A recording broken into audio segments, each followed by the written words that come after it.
Kumusta? Ako si Jao, isang mapagpanggap na engineer sa barko. At dito nga ay kakagising ko lang at panandalian ay nagdasal muna sa Panginoon para sa safety ng family ko, sa akin at sa lahat ng crew sa barko, para maganda yung simula ng ating araw. Pagkatapos nga ng pagkukunwaring bagong gising, dito ay naligo na rin ako at dali-dali akong bumaba sa pantry para magkape. At kung mapapansin nyo, ako pa lang yung tao dito dahil alas 6 pa lang ng umaga at hindi pa ako nakakapag-adjust ng body clock ko. Sa Pilipinas pa rin yung body clock ko. At dito nga ay nagtimpla na ako ng kape. Isang kape na magsisilbing gasolina para sa buong araw na trabaho.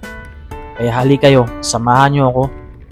Umpisahan natin yung isang araw ng isang marine engineer sa barko. At pagkapasok ko nga ng engine control room, ay nag-conduct muna kami ng toolbox meeting kasama lahat ng crew. After nga yan, ay binisita ko na yung mga alaga ko. Kung nakikita nyo, 2 boiler yan. Oil-fired boiler nga pala ito, kaya napakagandang gamitin. At kasunod naman yan, ay binisita ko rin yung 3 kong alaga ng mga generators. Yanmar nga pala yung maker nito. Kaya, kumbaga, medyo mas madali para sa mga engineer. Kasi napaka-common na nito sa mga barko. Kasunod nga nito ay, binisita ko rin yung mga alaga kong purifiers. Meron nga pala tayo ditong 2 purifier para sa fuel oil. At andyan yung module namin. At 2 purifier para sa lube oil. Ang isa doon ay sa main engine. At isa sa... At dito nga ay pinaandar namin ni Wiper yung freshwater generator, which is Alfa Laval yung maker. Dahil paalis na kami ng Puerto ng time na to. Pagkatapos nga yan ay sunod ko namang binisita yung imbakan ng mga tae natin. Yung nag-grind ng mga tae natin. Ang sewage treatment plant. Na napaka-useful sa barko. Pagkatapos nga ng sewage treatment plant, ay kasunod ko naman binisita yung inert gas generator or IGG na mas kilala. Kung saan ito yung nagpapababa ng oxygen content sa mga tangke natin sa barko. Cargo tanks kumbaga. Para safe tayo madiskarga or magload ng kargada. At syempre, after nyan, huwag natin kakalimutan na i-check parati yung mga pressure ng ating mga bomba. Okay? Check natin yung mga pressure nyan para in case of emergency, alam natin yung mga gawin natin. At dito naman kasunod ay chinek ko na rin yung pressure ng atin air receivers. 2 nga pala yung air receivers namin sa barko.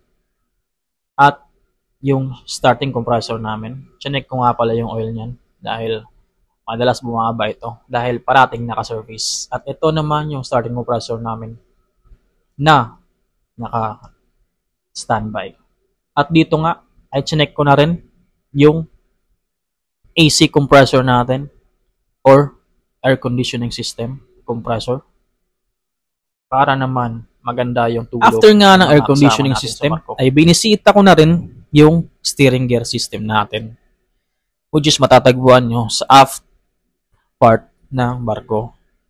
Ito nga pala yung responsible para sa paggalaw ng barko kung pupunta ng port side or starboard side. Dito nanggagaling yung lakas ng barko kung magtitiwon kayo. 2 bomba nga pala yan.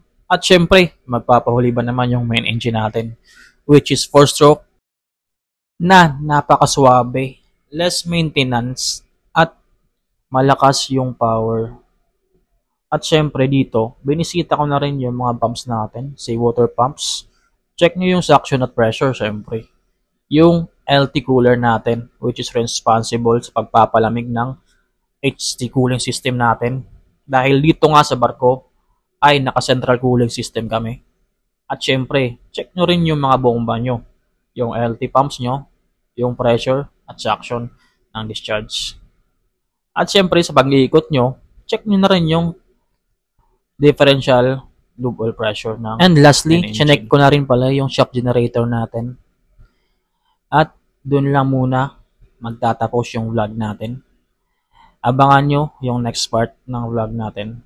At comment down below kung mga taga saan kayo at saan nyo napanood itong video na to.